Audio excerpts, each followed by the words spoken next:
Welcome to Fantasy Sports Daily with Kyle Elfrink and Ray Flowers, Monday through Friday at 11 a.m. Eastern Standard Time. Don't forget to use the promo code FSD20 for a 20% discount on the products over at fantasyguru.com.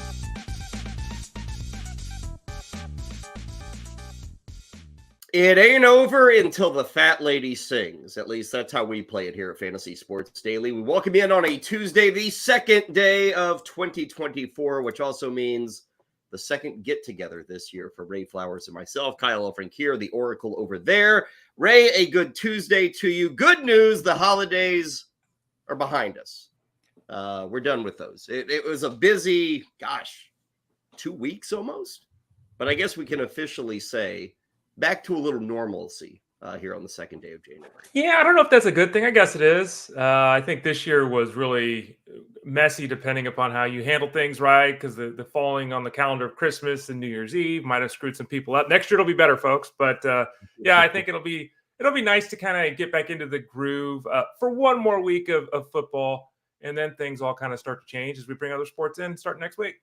You just used the word messy.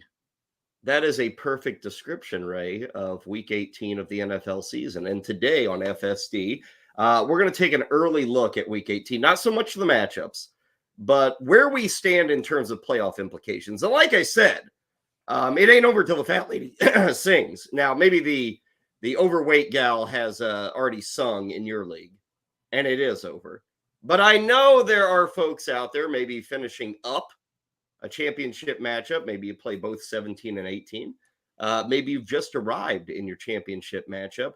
And along with that, Ray, and hey, I get it. People don't like this. I don't hate it. I embrace it. I kind of enjoy the chaos. Mm-hmm. But along with playing in Week 18, Ray, are the fears of sitting out and the fears of who's actually going to play, who's going to try. Even if this guy starts, is he going to play 4 quarters? Ray and I will take our first look at where we stand going into Week 18. So this will matter not only for those who are actually playing in Week 18, but even for the DFS player. Kind of give you an early look at some of the teams you might want to stay away from, some of the teams you might embrace. Of course, another issue we've got, and banged up quarterbacks everywhere. And it's not so much that guys are going to miss Week 18, but Ray, it was wild with the little bit of news that we got on Monday. Even the guys that are going to play in Week 18, they're all beat up, which makes sense. I get it, 18 weeks, but man, we're at the point, and I know this will be a topic, Ray, in the offseason, but it's like, what more can we do to protect these guys, to get them through the season? And I don't think there's an answer. I think the league, Ray, has done everything possible outside of eliminating sacks to try and keep these guys healthy. There's really nothing else to protect these guys with for the league. Yeah, I really do believe that the league has actually gone too far. And I think a lot of people share that opinion. Like, guys can't even tackle the quarterback anymore without getting flags, like legitimately. And I know they don't want headhunting, and I know they don't want, body slam. I know there's things that you can clean up here, but you can't fall on a quarterback with your body weight. I mean, my goodness, like you're running it full. And we all like to watch it in slow motion and say, oh yeah, the guy could have. It's one step. Like, run at full speed, folks, and stop in one step. You can't do it. So I think they've already gone too far. I hope they don't institute newer rules, because if they do, we start inching toward two-hand touch. It's getting close, Kyle, so hopefully they leave it the same. Well, in all honesty, Ray, for a century, it's been play until the whistle. Mm-hmm. Now it's play until you get close to the quarterback. Yeah. That's really what's happened for the defenders. But we will talk about some of those guys who, again, we think will play in Week 18, but where they stand with some injury issues. We'll sneak in a little NBA. It's a Tuesday. Justin Fensterman is going to hang out. We got to talk with Justin about the big trade that the Knicks made. His Knicks made last week. So we'll see what the fantasy fallout is there. And also the latest on Wander Franco, as that story continues to develop just a bit down in the Dominican. As always, especially for those who are just joining us in the new year, we've got promo codes. We've got discounts. Ray, give us a rundown of the Fantasy Guru discounts as we enter a brand new calendar year. Yeah, I'll start this simply with saying you don't even need a promo code for this one. It's just the deal we have. If you're wanting to keep the football thing going, and by the way, thank you to everyone who sent notes of thanks, whether it was on social media or in the Discord room. I honestly don't remember a time where more people said thank you. So, oh, wow. Thank you. Yeah, very, very great to see that for me and the whole staff, to get that little Thank you after a long season. And our thank you to you is let's keep this thing going. So let's play DFS now. Your regular season is over for the seasonal situation. Regular season's not over for DFS. The playoffs aren't over for DFS. You can sign up for DFS over at fantasyguru.com from now through the Super Bowl. And that gets you the articles, it gets you Discord, it gets you rankings, everything you need, live streams, all of that is $50. Check us out if you haven't played DFS. It's a way to keep going if you did the seasonal thing as well. And then the promo code is FSD20. That gets you a 20% discount on any of the products we sell, no matter what sport it is, no matter what product it is. You want to buy hockey, you want to buy basketball, you want to buy a baseball cap. All of it, use the promo code FSD20. And with that emphasis, I think it's fair to say on week 18, we may emphasize DFS just a bit more than usual. Maybe get a couple of guests on both Thursday and Friday. Ray and I breaking down the positions a bit more. So do plan for that as we get into the weekend. Let us get into week 18. Let's take our first look at the weekend. And before I get to that, if you've got any questions, as always, you can X us. Do people say that yet, Ray? They can X us instead of tweet us? I think people still say tweet. Yeah, I don't think they say X us because no one knows what that means. Yeah, good point, though, Kyle. I don't think people say that. Yeah, well, I'm going to start it, I guess. Okay. You can X us, which usually means you cancel us, but not this time. No, it means you can write us. You can send it into the chat room via YouTube as well, Facebook, as always. Do want to mention, because some of you may catch us live every day and you don't even know this. If you ever do miss us at 11 a.m. Eastern, do sign up as a subscriber to our podcast. Just go to your pod store, whatever it may be, and type in Fantasy Sports Daily. Should pop right up. You can subscribe. So even if you're on the road, if you're tied up with the kids, if work is keeping you busy, you can get the audio version of everything you see and hear here live. And of course, we've got the YouTube channel where you can always go back and rewatch Ray and myself.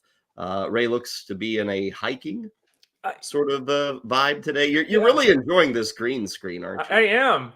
Yeah. This is my Ollie's actually back there. You can follow him on Instagram at Ollie Aussie Dog. He's standing in the middle of a valley right there. You can't see him. Oh, I see him. Yeah. Behind your head. Okay. At Ollie Aussie Dog. But yeah, I'm enjoying the green screen. It works great. So I've been using that.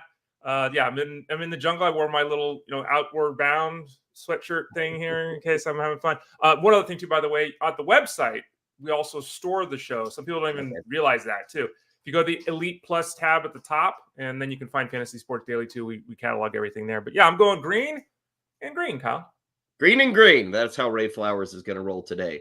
Okay, week 18, Ray. Now, all of this is very confusing. It always is entering week 18 as to playoff scenarios. For the most part, that doesn't matter to us. Like who wins, who's in, who needs a loss here. And we just care about who's going to play and what the matchups are. Safe to say, Ray, as we look to this weekend, the only thing, and it's not even certain, but it's very likely, Baltimore and San Francisco, very likely to sit their stars. Now, the Niners have already come out and said Christian McCaffrey's out. That's no surprise. We saw the injury in week 17. I think everybody could have played that guessing game that they wouldn't push him for this weekend. Now, the Niners haven't said Brock Purdy and Debo and Kittle are out, but Ray, they're the 1 seed. They can't hurt themselves. They can't help themselves. Baltimore's in a similar situation. John Harbaugh did say yesterday, it's not certain that we'll sit all these guys. And you've always made the case, Ray. It's a little worrisome to sit guys. Because just to play this out, the last game was, December 31st for Baltimore and San Francisco. It's going to be 3 weeks, Ray. Yeah. If you sit these guys, 3 weeks of not playing football, which I get from a physical standpoint. You love to rest up, to heal up. You don't run the risk of furthering an injury this weekend. But in the playoffs, Ray, the game already and the emotion and the intensity jumps up a couple of levels. It's tough to just restart the engine after 3 weeks off. So I get what Harbaugh and Shanahan are saying to where maybe this isn't totally settled. I would suspect, even at best, if Jackson or Purdy plays, it's like a quarter or two, and then they sit, which makes it really dangerous to start anybody, I think, from these two teams this weekend. Yeah, having the home field locked up, they do have nothing to play for. They're looking ahead, and it is that fine balancing act. I think you also have to look, and whether this is fair or right, I don't know. But I think you do have to look at the fact, and we talked about this in particular with Lamar Jackson yesterday, Lamar Jackson doesn't play in December. Lamar Jackson doesn't play full, like he did it this year. Are we going to tempt fate? Like, how long are we going to leave him out there? Like, he's constantly missing 4 or 5 games. That's what his MO has been. If he goes down at Tyler Huntley, yeah, he's okay, but we're not winning the Super Bowl with him. So, that I think that the coaches run that balancing act. Is 4 series playing, let's say, right? They play 3 or 4 series. Is that enough? Does that matter? I mean, they're out there at least, to your point. But yeah, I don't like McCaffrey's one thing because he's hurt. I don't like I'm going to rest the guy because, and like you're talking about, have weeks and weeks go by running around on the practice field, in your shorts is just not the same thing. Well, and I would say positionally, I handle this differently. Let's say, now this may change in the next 2 days or by whenever, but let's say, Ray, we hear that, yeah, we're going to let these guys play for a bit. Debo, Purdy, Zay Flowers, likely, all these guys, Jackson. At quarterback, Ray, I would still sit these guys, Jackson and Purdy, because that is a position where the raw point total is very important. If I only get 2 quarters of Brock Purdy and it's 9 points, that's a killer at QB. I may actually want, I'll just throw this out there. I may be more interested in 4 quarters of Gardner Minshew, 4 quarters of Baker Mayfield, 4 quarters even, I don't know, of Mason Rudolph. At the QB position, Ray, I would probably still be looking for another guy. At these other positions, like if I hear Gus Edwards is going to play or Debo, I might be willing to chance at those spots, but at quarterback, I'm not. Even if I hear those guys are going to suit up, but we'll play it by ear. I'm not chancing that because I don't think these guys, no way, no how, play a full 4 quarters. I don't even think they see the second half. And at quarterback, I got to get 4 quarters from that position. Yeah, and the early rankings, and they were early because Jeff posted them at 3:00 in the morning today.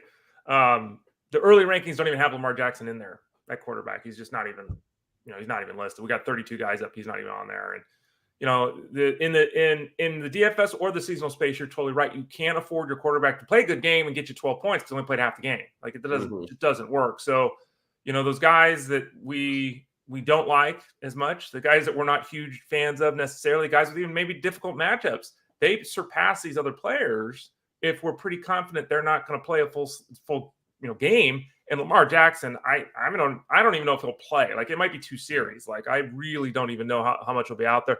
Brock Purdy, another one, especially with CMC down and all that. So yeah, it's definitely something we'll continue to monitor at fantasyguru.com, both in the rankings, in the articles, and in the Discord. And maybe one thing to consider, and I say this for people who are still alive, still playing a championship, and maybe they're running waiver wires tonight.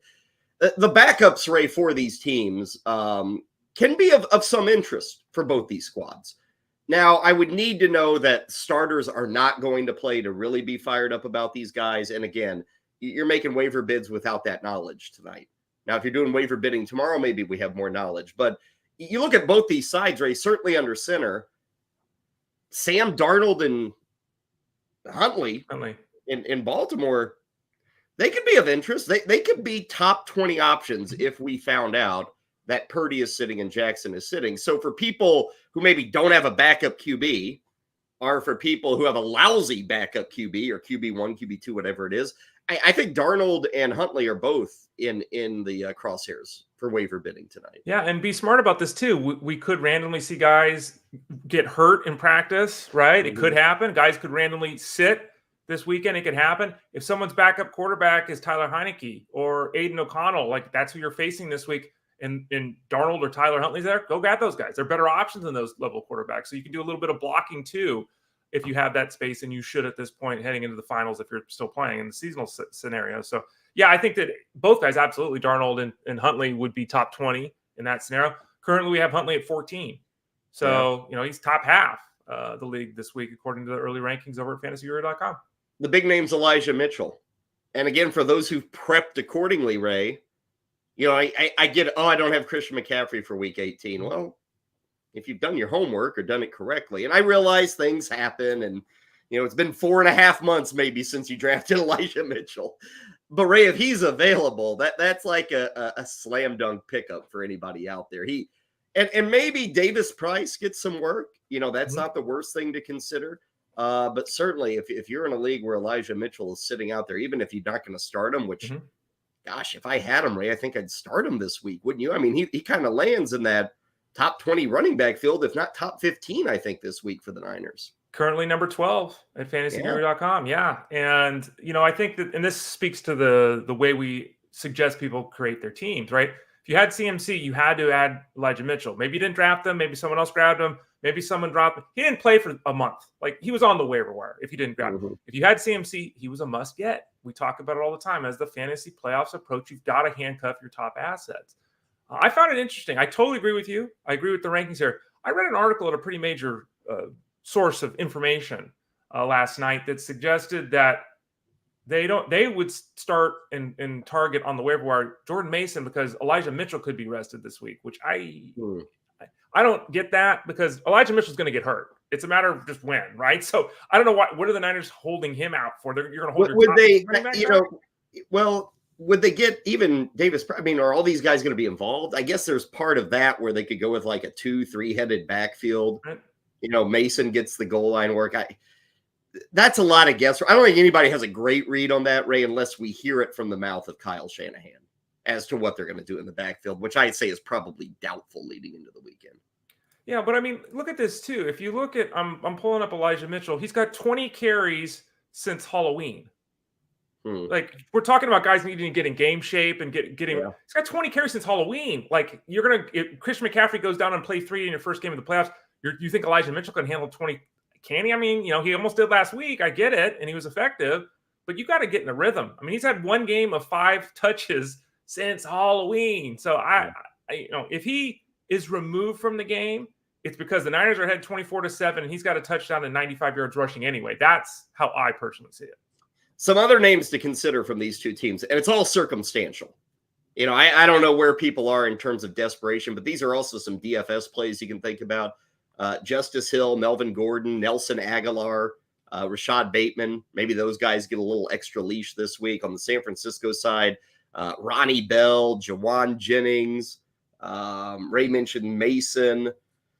Let's see, who else may be there? McLeod, maybe gets a little more run as well. So again, it's not decisions, especially in DFS, that you have to make today, but those are some names to consider. So those two teams, again, for week 18, very messy, very cloudy. You'd prefer not to have to make a decision regarding those two teams. As for the rest of week 18, Ray, Kansas City, Cleveland, Miami, they're all locked into the playoffs. It's just a matter of where are they at. So, in effect, they have something to play for. Cleveland, I think, could rest some guys. I don't know if that's really going to be the case. Cleveland is a team that's going to play in the first week of the playoffs. They've really never been there, most of these guys. They probably need more reps with Joe Flacco, as good as it's been. You'd like to have more reps. I could see Flacco taking a seat in the second half just because they don't want to go to a 5th quarterback into the postseason. So that may be an issue with Cleveland. I think that may be a problem. In the NFC, Detroit, Dallas, the Rams, Philadelphia, all those teams are in the playoffs. But again, positioning. Philadelphia, Ray, is in an interesting spot. Philadelphia right now is more than likely to be the 5 seed. What would happen is Dallas would have to lose to Washington, which many would consider unlikely. And Philly would have to win for Philadelphia to vault to the top of the NFC East. It's an unlikely scenario. So, Ray, people look at Philadelphia and say, well, that's shady. What's going to happen there with Jalen Hurts especially. As I see it, Philadelphia has looked so bad in the last 4 or 5 weeks. Don't you have to play these guys? I feel like the Eagles need to have these starters going in with some momentum just because it's been very up and down, very rocky, no real smooth runs for this Eagles offense over the past month. Lost to the Niners, lost to the Cowboys, lost to the Seahawks, beat the Giants, lost to the Cardinals. You want to go into the playoffs resting guys? Have at it, and you're out. Yeah, they've played like ass. And this was a team that we legitimately a month and a half ago were saying, many of us, including me, is one of the 1 or 2 best teams in football. And now they're probably not even the best team in their own division. Like this is they got to go. And so if they could come out, and this is the Giants, an overmatched team that they're better than, they could come out and it could be a boat race 27-3 at halftime. Like they could come out and just throttle them. And in that scenario, we sit the guys. But if it's, if it's like it was a couple weeks ago when it was only a handful of points separating them with the Giants, if they're not looking good, if they're not putting, nice drives together, they need to figure this out. And, I guess another piece of this too is Devonta Smith and how active he's going to be with this ankle foot issue. But yeah, if I'm looking at the Eagles right now, I say if the Eagles players rest this week, it's because they're demolishing the Giants. And in that instance, you've probably gotten good things in the fantasy space. I think I think they've got to be out there just to hit some kind of rhythm. And I would chance it with Hurts. I think he would be in my lineup. Like I said, even if Jackson and Purdy are starting for the Ravens and the Niners, I'm probably not playing them. With Jalen Hurts, I'd play him. I'd chance it there. Other issues we've got. Buffalo, Miami. Lot on the line. That's the final game of the season. It's Sunday Night Football. Lots on the line. They're playing for the AFC East. Along with that comes the home game. Josh Allen dealing with minor neck soreness. I don't think that's going to be an issue. But Ray, Jalen Waddle's probably out here. I don't know. They'd love to have him, but I'd be surprised if anybody has Waddle. Mostert, I think he probably plays. But again, Miami's, heck, they were even saying Tua with his shoulder. Now, Tua says he's fine, but Miami's really beat up. But the game means so much for them against the Bills on Sunday. Yeah, and then Howard and Chubb on defense. Like this was all looking great a month ago for the Dolphins, and now it's like, things are both sides of the football. We're looking a little bit like our ship is starting to list a little bit here. They need to, I think they're much like the Eagles, that they need to establish something if they can, right? Because it's one thing to say we lose the football game, we're still in the playoffs, all that. If they go out and get smoked by the Bills, that demoralizes the fan base, it demoralizes the team. That's a big hurdle to overcome and say, all right, we got to get back on that horse now. The playoffs have started. So I agree with you. At this point, I would expect Mostert to play. I don't know about Waddle. Maybe he gives it a go, but from the sound of it, even if he does, he's not going to be at 100%. And it's a matchup with the team that is streaking, even though, as we talked about yesterday with the Bills, though they're winning and everyone's afraid to play them now, their offense, they need to find a rhythm too. So this could be a really interesting game for a variety of reasons. But I think that the Dolphins, they got to show an impressive effort here. It's really necessary. Well, they haven't done very well against good teams this year, so they just need some kind of success. Buffalo has got to win to assure that they are into the postseason. Remember, Miami's in. But if Buffalo wins, they win the AFC East. If Buffalo loses, they can still back in. But they would need, let me get this straight, either a loss by the Steelers or the Jaguars.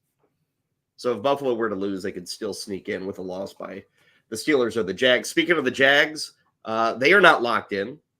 Trevor Lawrence, shoulder injury, hopeful for Week 18. We'll see, Ray. I guess they will push him if they can. Because if they win the AFC South, they get a home game. If they lose, they need help. So Jacksonville's not assured of anything. Houston, Indianapolis, that's a Saturday night game. The team that wins is in. I think they can maybe sneak in with a loss, but a lot of crap has to happen there. Pittsburgh has got to win. And Ray, the Steelers announced that even though Kenny Pickett's ready, they're sticking with Mason Rudolph. And honestly, I can't disagree with the decision. Not that Mason Rudolph is a notable jump from Kenny Pickett, but he is a jump. It's been a little bit better with Mason Rudolph versus Kenny Pickett this year. Yeah, and I read a report that's not a verified team source or Adam Schefter. I read a report that Kenny Pickett basically said last week he wasn't even going to suit up. It's very interesting because he learned he wasn't going to be the 1 and the 2. They were going to make him their emergency quarterback, and he said no. And again, I don't know if that's true. I just read a report, but I think it speaks a little bit to potentially what's going on in that locker room. And here's the way I see it from the outside with knowing nothing. Their head coach rules with an iron fist, and it works. And he's looking at what they're dealing with, and it's like, look, Trubisky, you stink. Pickett, we gave you chances, you stink. Mason Rudolph's not great, but he doesn't stink. We're going Mason Rudolph. And, Rudolph has done the manager job very well. We talked about him yesterday. 270 yards in both of his starts. Somehow it's 10 yards per catch. 10 yards per attempt, excuse me. A lot of that to do with George Pickens. But it's avoiding turnovers and doing enough through the air to allow those two backs to really control the pace of play as they've done, as they did expertly last week. And even if the Steelers do win, they still need help. So it's not like a win and in, but they've got to give their best effort. A few other teams New Orleans got to win. They need help. Atlanta has to win. They need help. Tyler Heineke, by the way, is iffy. Is he hurt, Kyle? Is that true, or is that? Yeah.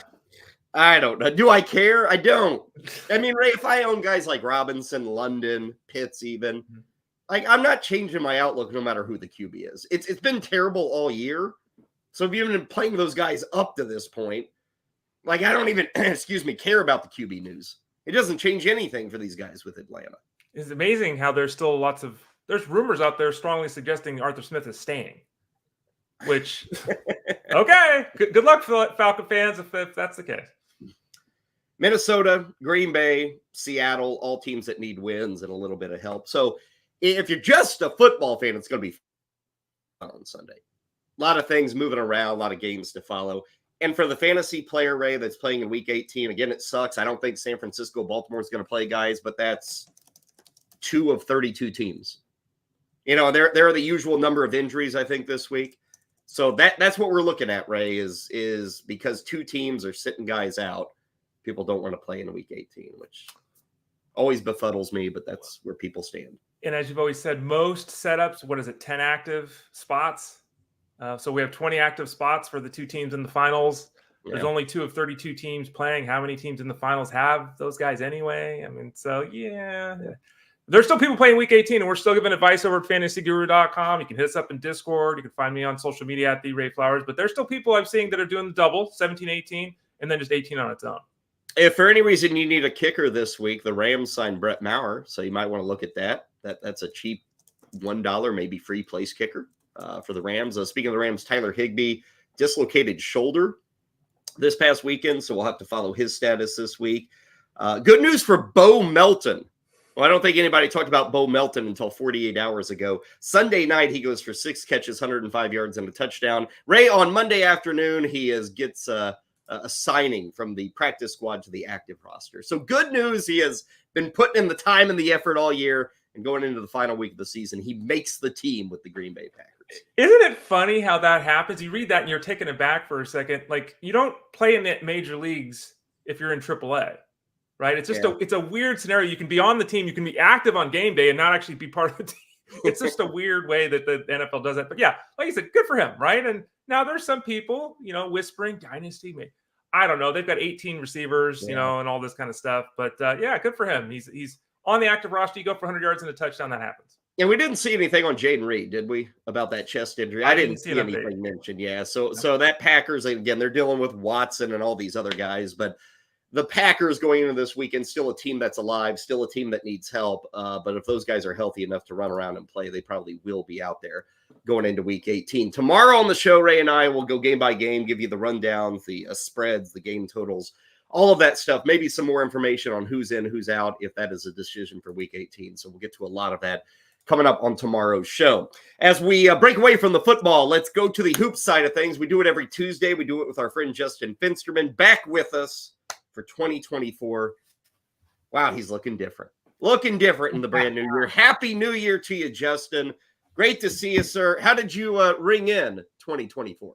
Yeah, I just pretty much sat there watching, the dark side of comedy, a new series that I'm into actually. There's the dark side of wrestling or dark side of the ring, whatever it's called. They also have other series like Dark Side of the 90s, Dark Side of the 2000s. There's one about Beverly Hills 90210. You should check out there, Kyle. By the way, Justin and I have this weird fascination with 90210. I don't even like the show, but we were hanging out one time and we stumbled into a portal, a rabbit hole of 90210 crap. Did you see Ian Ziering? Did you see that video? No. Steve Sanders? Oh, Justin, go to TMZ on I think this was Sunday afternoon. Ian Ziering, the actor, right, got into a fight on Hollywood Boulevard with a bunch of mini bikers. He said one of them hit his car. He got out to check, and the bikers were fighting Ian Ziering. I thought Steve Sanders Hollywood. Couldn't Steve Sanders just pay him off or something like that? Wait. Finn could have pulled out his chainsaw and gone at it, Yeah, Sharknado. Right? Yeah. Sharknado. No, this is legit. And I will say, sometimes, guys who are actors, they find out they're really wimps. He was taking on 5-6 bikers there. And it was good pushing and shoving and fighting. But I was impressed, Justin, with how a Hollywood actor handled himself in public for that fight. I mean, think about it. He's always got people probably try to take pictures with him and stuff and mess with him and stuff. It's true. I mean, all of them. I mean, that's what they deal with on a daily basis. They should know how to defend themselves, or at least some form of self-defense in case someone tries to mess with them. I'm watching this, and it's like 5-6 bikers kind of go after him, and he handles. I mean, again, he's not. It's not maybe Draymond Green taught him how to fight. Yeah. But check it out. It's good video. Okay, let's get to NBA. That's our goal here, right? Talk a little NBA. Congrats to your Knicks. Big trade. You were talking about this last week. They got to get some size. They go to Toronto, and the big get is not the size. I mean, Achua was added kind of in the deal to give them some depth in the paint. But the big move with Toronto, OG Anunoby going to the Knicks.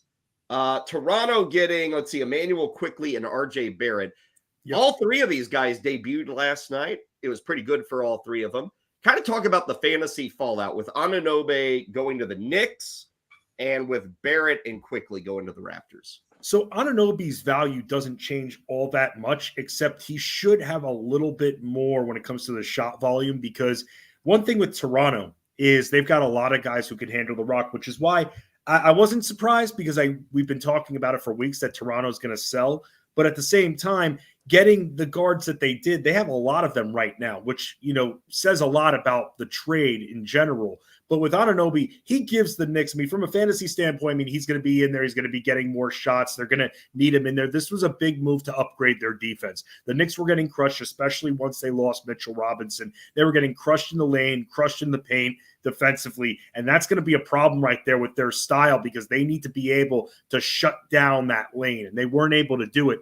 And as much as I love RJ Barrett and thought that, yeah, nice futuristic piece for the Knicks, his defense got worse and worse as the years went on. He was actually a pretty good defender his rookie year. So you got to give RJ Barrett his flowers, though, because the Knicks wouldn't have beaten Cleveland as easily as they did without his strong shooting from downtown, which he struggled with throughout his career. But Anunoby still gives you that scoring, but also gives you more aggressiveness, especially on the defensive end. So from a fantasy standpoint, his role remains with a little bit more usage coming his way. So that's for Anunoby's side of it, Kyle. I mean, we could talk as well about the other side of it, which, look, we got to see what happens next, because Emmanuel Quickly, if they're going to start him, that usage is going to go way, way up for him, because he wasn't able to get enough playing time behind Jalen Brunson. So if that's what Toronto's going to be rolling with here for the foreseeable future, with him starting at point guard, I mean, to the moon with him.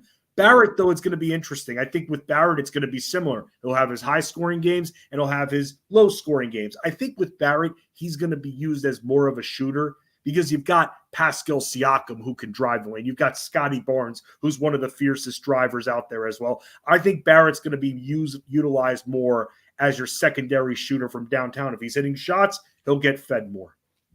Let's follow up on that, Justin. And the trade deadline still, we got some time before it shows up. But are either of these teams likely to make other moves? Is this the start of something big? Is this kind of all you think they're going to do? Are they going to shoot their shot, if you will, Justin? What do you think? Ray, I don't think Toronto can go into the future with this roster that they have. They have too many guards right now. And they got Dennis Schroeder, who they've recently sent to the bench. Like I mentioned, they got Scotty Barnes, who's kind of in a way like your Taysom Hill Swiss Army knife. He could play in the post, but he can also play as your off point guard. And that's something that's very vital. And you got to think that the future of the Raptors is going to be built around him. Guys, I am wondering who is going to get Pascal Siakam next month. And let me tell you guys this too, because I went on a whole rant last week about the betting. Pascal Siakam has been one of our best friends for the Elite Mafia over the last few weeks. The Elite Mafia right now is someone who represents one of the capo regimes of the NBA side. I'm going to say this right now. We don't want Pascal Siakam traded. I want the lines to still be low on his points, rebounds, and assists, or points, rebounds, whatever, points, assists, any combination. The scoring line, I want it to remain low, because he continues to take down front courts. And me thinking that someone's going to get him, that role's going to change a little bit, and it's going to be harder betting him on another team. But guys, either him or Dennis Schroeder, one of the two, him, Dennis Schroeder, or Gary Trent Jr., One of those three to me is being dealt by the deadline. Justin, I share a beard with the beard. That's about the only parallel I want with this guy. I think your beard is pretty wimpy compared to James Harden, right? Well, it doesn't look as good when it's black or gray. Kyle, you know what Walt Frazier said in that commercial, right? No play for Mr. Gray. No play for Mr. Gray, right, Ray? Yeah, right. Guys, let's not get personal here on the show. Talk to us about Harden. He's a Clipper, right? Like, what's going on? Like, I haven't paid any attention since the trade because, again, this guy, I'm just tired of the whole thing. Even my nephew, who used to love him 2 years ago, is now tired of James Harden. Talks about Harden, the Clippers, how the team's looking, all that kind of stuff out west. I'm going to say this. As someone who's been a hater on this guy for the last few years, I'm the other way now. I like him. I mean, I thought if there was any team, any possible team he can fit with, the Clippers. And that's because the Clippers need that secondary offense. Now, we've seen what this team looks like with a healthy Kawhi Leonard, for the most part, a healthy Kawhi Leonard and Paul George. And they've had their times where they've had to go out a game or two. But having James Harden gives you so much insurance on offense. The good thing is, and this is interesting because I was also wondering how the starting lineup would fall out with James Harden. They sent Russell Westbrook to the bench, which is perfect because James Harden, if he just needs him as a shooter, you need to upgrade your defense a little bit. You shift him over to the 2, and now you've got Russell Westbrook, who's actually a very good defender. You can have him limit probably your fatigued starter. So it works out. It's a little bit of NBA voodoo and how you stagger your rotations. And that's why I like what this situation has brought.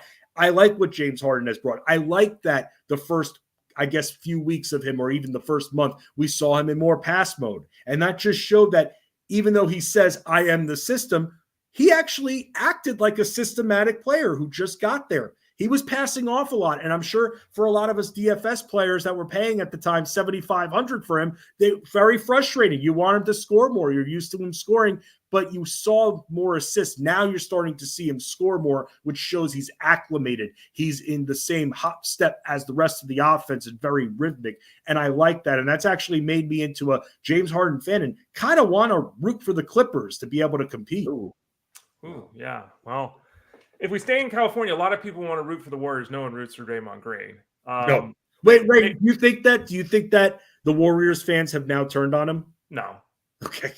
No. The Barry fans didn't turn on Barry Bonds. No, they're not turning on him. That's a great comparison, though, because both of those guys are such heels. Oh, Justin, you're such an East Coast. Let's stay on the West Coast. I brought up the Warriors. They're obviously underperforming, right? They're at that crossroad this year. What are they going to do? They're going to make a move. Another team in that same what's going on here is the Lakers, another team out west. And, you have LeBron, you got what's his face at center? Who am I drawing the blank? Anthony Davis. Anthony Davis. Thank you. You got these two guys. You're not expecting to be in 10th place. So talk to us about the Lakers and, what needs to be done and what will be done. Or is this just the way it's going to be this year? Man, you would always think that a team that has LeBron James finds a way to make moves, and the Lakers aren't going to be shy about that. They know about the window that they have with these two guys. They know that we always talk about Anthony Davis and his injury issues, but even LeBron, we've seen issues with him. These guys are like questionable, by the way. It drives me crazy when I have to do the slate write-ups or even potentially bet. It drives me crazy that they're questionable every single day, but that's another story. The problem is they're not getting as much impact from their other pieces. Yeah, when one of them's out, naturally someone's going to step up. The usage is going to go way up, and it's almost like a process of elimination. Somebody has to score. But when you're looking at this team, ultimately, they've had to make changes in their lineup. Because D'Angelo Russell, as much as I like his offensive game, he is a horrible defender. You can't build around this guy. They had to take LeBron James, almost 40 years old, and put him at point guard against the 25-year-old LaMelo Balls of the world now. That's how desperate the Lakers are to get any kind of defense.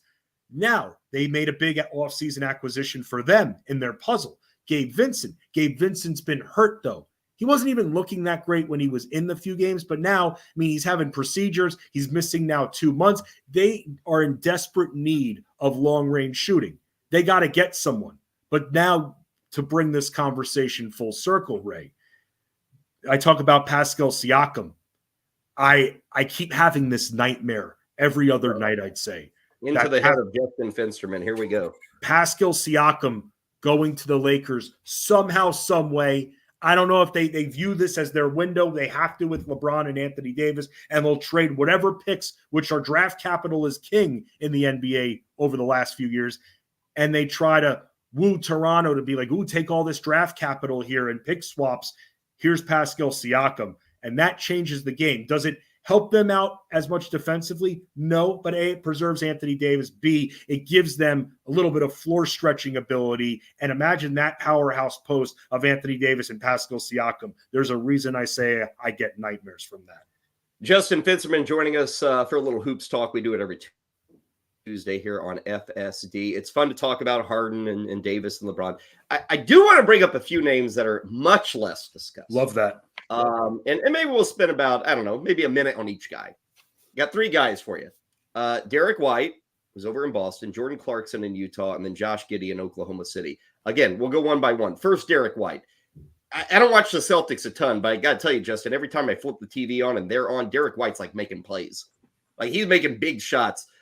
He's always kind of been just a guy to me. Is he more than just a guy this year with the Celtics? So remember when we had that conversation about Drew Holiday, where at first it's like, I love the acquisition. He gives the Celtics so much on both sides of the ball. And then I think a few weeks into the season, I came on and I said, guys, I don't know what it is, but Drew Holiday isn't the same defender or anything like that. Well, now watching this on a per game basis, I mean, Derek White is this team's point guard. Derek White does a lot. Like you say, Kyle, he's always making an impact. And it's very simple, basic fundamentals. He's always moving around.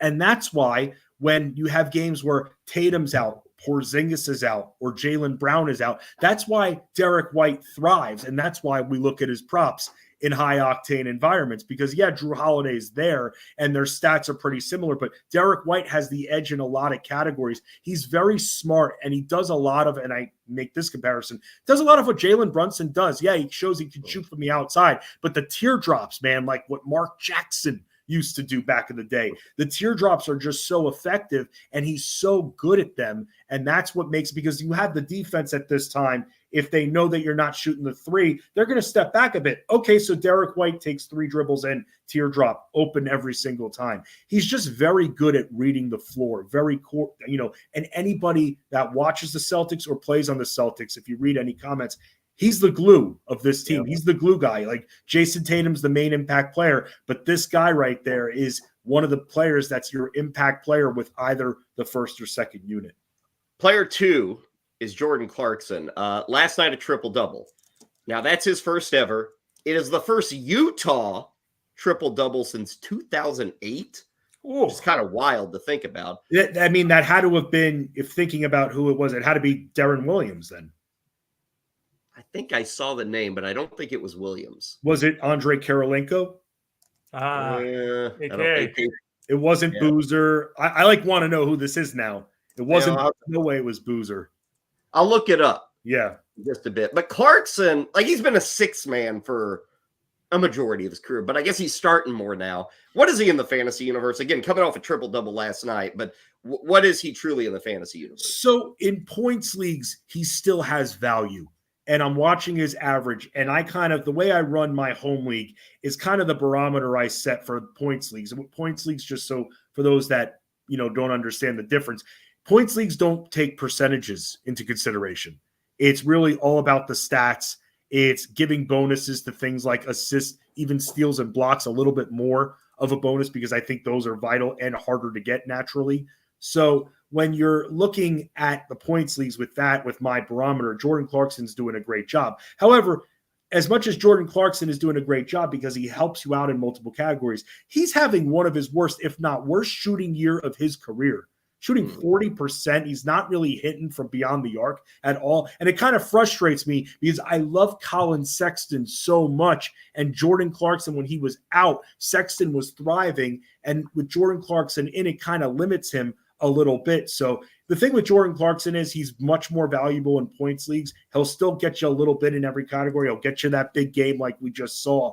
But overall, when it comes to this guy, his shooting is just very up and down. 40%, just not good. And he's not doing the Jazz any favors on defense either, because the way you beat Utah is getting to their point guards. It's just so easy. Even Ray can do it. Even Ray can do it. Yeah, even you, Ray. Ray, you found this, right? 08, the last Utah Jazz triple-double before last night was Carlos Boozer. 22 wow. points, 22 points, 11 rebounds, 10 assists. He also had 5 steals for good measure. Wow. Yep. It's a big-time triple-double.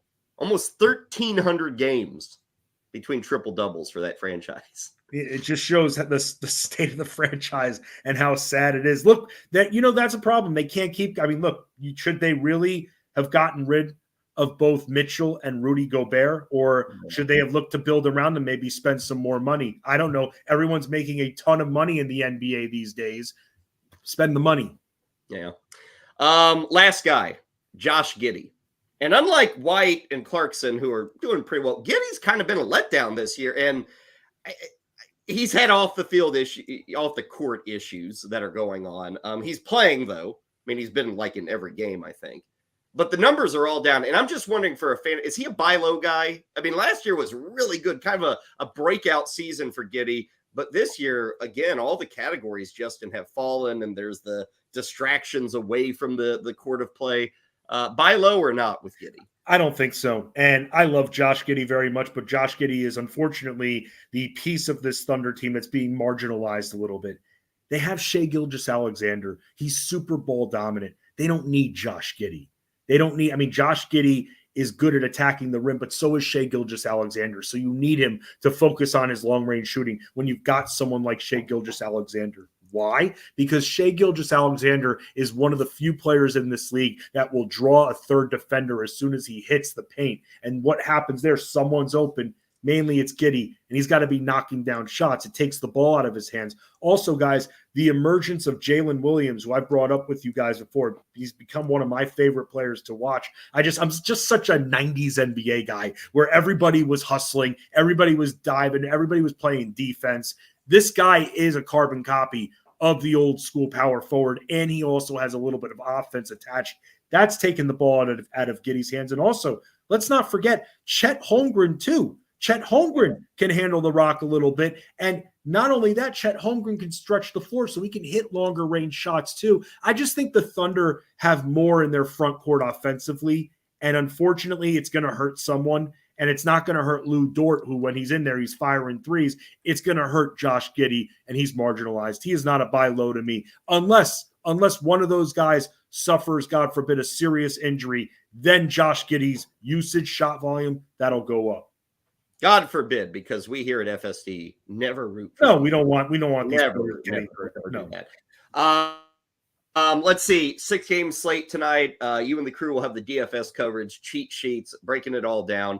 We're up against the clock, so I'll let you run, but I must ask, is this a Vince Carter or Damon Stoudemire Raptors jersey? This is actually a Vince Carter old school Raptors jersey. You got to get the dinosaur on it, you know? Yeah. When I was joining Vince Carter and Tracy McGrady here, cousins, actually both on the Raptors at the same time at one point. Please, I had to join the party a little bit. Toronto, man, has had some skilled players come through there. You don't think of Toronto as a great organization or franchise, but man, they've had some talent. Even Marcus Camby did well. Yeah, Marcus Camby did do well. Man, those first few years were great with him. Yeah. Justin, the visits are always great with you. Thanks for the time, my man. We'll let you run. We'll let you get warm. Put a sweater on, kid. It's cold. So talk to you next week, okay? Thanks, Dad. No, thank you guys so much for having me. I am your dad. Ray is too. Ray's grandpa. I'm dad to Justin Fensterman. Great to have him. Great to talk some basketball. And again, DFS coverage each and every day over at fantasyguru.com, Discord as well. Those guys can help you out. Before we get out of here, Ray, I guess I don't know, like sands through the hourglass, more on Wander Franco and baseball just real quickly. And hey, it's 2024, so we start to think about baseball. Arrested by Dominican authorities yesterday, but Ray, this was for failure to appear to a summons.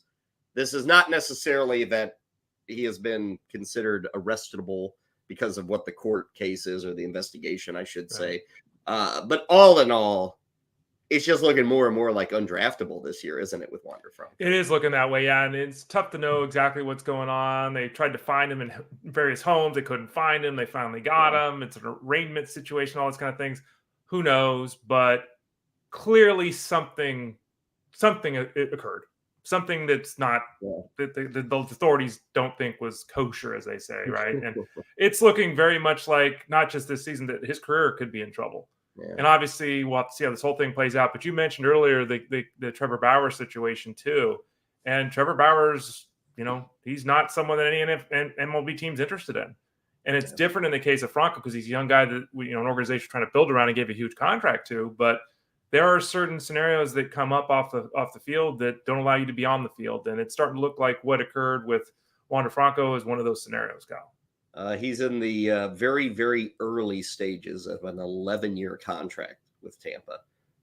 Who knows what the legalities are of the contract, but Tampa's committed a lot of money to him. They don't usually do that, but they did it with Franco, and we shall see what develops there. Also, as we enter the new year, we are still looking for homes, not because of anything off the field, as far as we know, but Cody Bellinger's still looking for a home.